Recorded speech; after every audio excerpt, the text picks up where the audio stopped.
दोस्तों बहुत बहुत स्वागत करता हूं आप सभी का।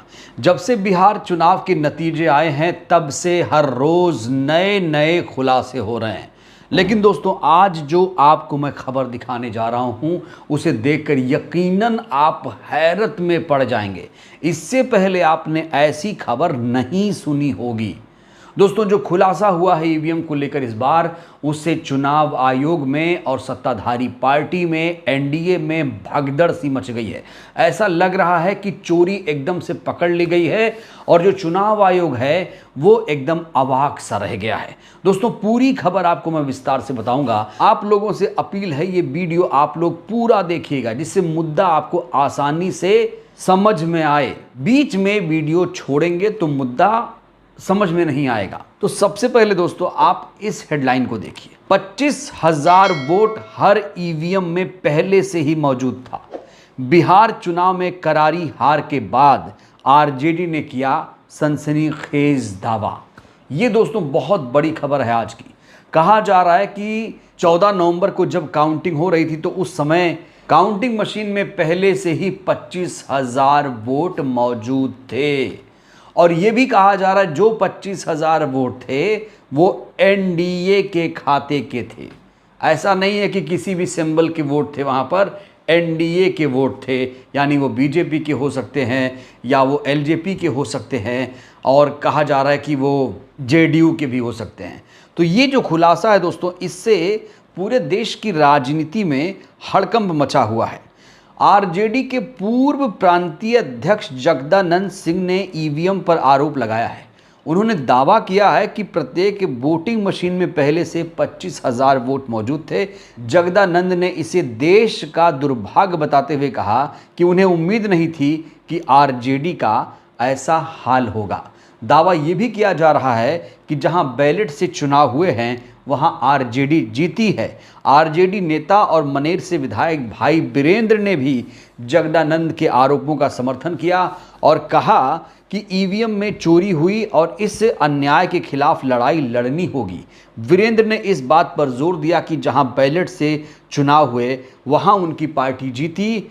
ईवीएम से हुए चुनाव में उन्हें हार का सामना करना पड़ा है। तो यहाँ दो महत्वपूर्ण बातें दोस्तों, दो बड़ी बातें यहाँ पर कही जा रही हैं विपक्ष के तमाम नेताओं के द्वारा। पहली बड़ी बात यह है कि ईवीएम में पहले से ही, मशीनों में पहले से ही 25,000 वोट फीड कर दिए गए थे। और दूसरी बड़ी बात कही जा रही है कि जो बैलेट पेपर की जब काउंटिंग हो रही थी तो उस समय महागठबंधन आगे था, लेकिन जैसे ही ईवीएम खुली महागठबंधन के नेता हारने लगे, विपक्ष के तमाम नेता हारने लगे। तो ये दोस्तों अपने आप में बहुत सनसनीखेज खुलासा है। ऐसा खुलासा इससे पहले किसी भी नेता ने नहीं किया था। अब बड़ा सवाल ये है कि जगदानंद साहब को ये खबर, ये बात, ये तथ्य पता कहाँ से चली? और अगर इन्हें इतनी बड़ी जानकारी है तो फिर आखिर ये कैसे प्रूफ करेंगे? इसको लेकर आगे लड़ाई कैसे लड़ेंगे? दोस्तों यहाँ एक चीज़ तो क्लियर है कि विपक्ष का हर एक नेता, कार्यकर्ता, पार्टी ये चाहती है कि बैलेट पेपर से चुनाव हो, लेकिन सत्ताधारी पार्टी के साथ जो भी पार्टियां जुड़ी हुई हैं वो नहीं चाहती हैं कि बैलेट पेपर से चुनाव हो। वो ईवीएम से चुनाव चाहती हैं और चुनाव आयोग भी चाहता है कि ईवीएम से चुनाव हो। चुनाव आयोग से जब पूछा जाता है कि बताओ ईवीएम से चुनाव क्यों हो, तो वो कहता है ईवीएम से जल्दी से चुनाव हो जाता है, जल्दी से नतीजे आ जाते हैं। ये नहीं बताता है कि 6 तारीख को वोटिंग होती है, 14 तारीख तक ईवीएम रेस्ट पर होती है। ये चुनाव आयोग नहीं बोलता है। ये नहीं बोलता है कि सुबह 8 बजे जब मतगणना शुरू होती है तो फिर रात 10 बज जाते हैं अंतिम नतीजे आने में। ये चुनाव आयोग नहीं बोलता है। चुनाव आयोग ये नहीं कहता है कि बैलेट पेपर से चुनाव होना चाहिए चूंकि पूरी दुनिया में ईवीएम को बैन कर दिया गया है। ये चुनाव आयोग कभी नहीं कहता है। और दोस्तों एक चीज़ आपको ये भी नोट करना पड़ेगा कि विपक्ष के नेता जो आरोप लगा रहे हैं सिर्फ आरोप लगाकर बैठ जाते हैं। अभी 25,000 वोट चोरी का आरोप लगाया जा रहा है। प्रत्येक ईवीएम में 25,000 वोट पहले से ही सत्ताधारी पार्टियों के नेताओं के मौजूद थे। इसका मतलब क्या हुआ? इसका मतलब ये हुआ कि जहां जहां ये लोग हार रहे थे वहां वहां ईवीएम में सेटिंग की गई, इस तरह का आरोप लगाया गया है। और यह आरोप दोस्तों कोई मामूली आरोप नहीं है, बहुत गंभीर आरोप है। और अगर आरोप लगाया गया है तो उसे साबित भी करना पड़ेगा। विपक्ष के नेताओं का ये कैरेक्टरिस्टिक्स देखा गया है कि वो आरोप तो लगाते हैं लेकिन उसे अंजाम तक नहीं पहुंचाते हैं। अगर वोट चोरी का आरोप लगाया, ईवीएम हैकिंग सेटिंग का आरोप लगाया, तो उसे आखिरकार अंजाम तक क्यों नहीं पहुंचाते? ये मामूली घटना है। इस मुद्दे पर तो अब तक आरजेडी को पटना से दिल्ली तक मार्च कर देना चाहिए था। विपक्ष के तमाम नेताओं को लामबंद हो जाना चाहिए था, क्योंकि जो लोग 150-170 सीट का सपना देख रहे थे, 35 सीट में दोस्तों महागठबंधन सिमट गया है।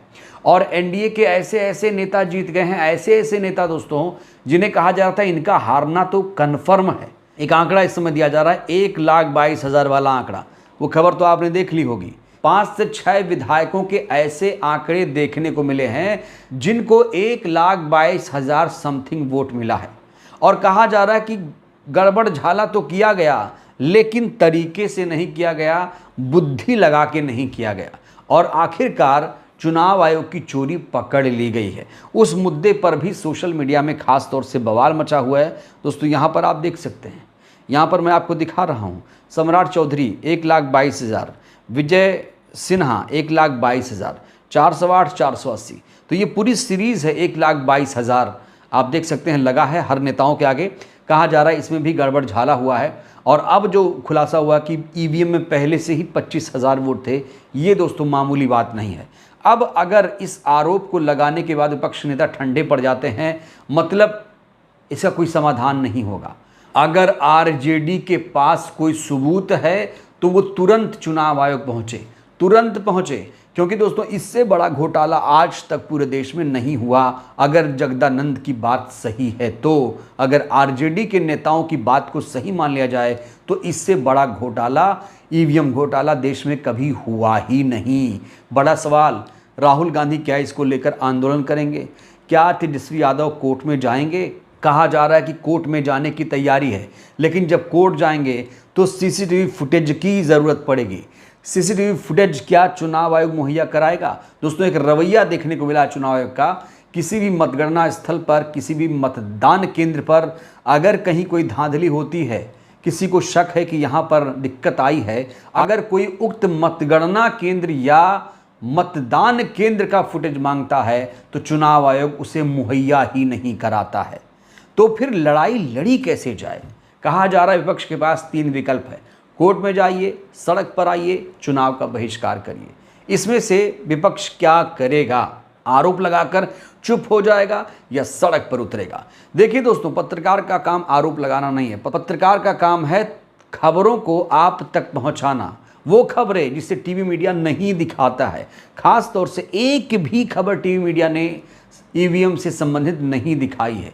एक भी डिबेट 2014 के बाद ईवीएम को लेकर नहीं हुई है, और अगर हुई भी है तो उसमें विपक्ष की फजीहत कराई गई है कि विपक्ष तो बेवकूफ़ बना रहा है, विपक्ष तो खामखा आरोप लगा रहा है, ईवीएम से तो निष्पक्ष चुनाव होता है। इस तरीके से डिबेट दोस्तों टीवी मीडिया में हो रहे हैं।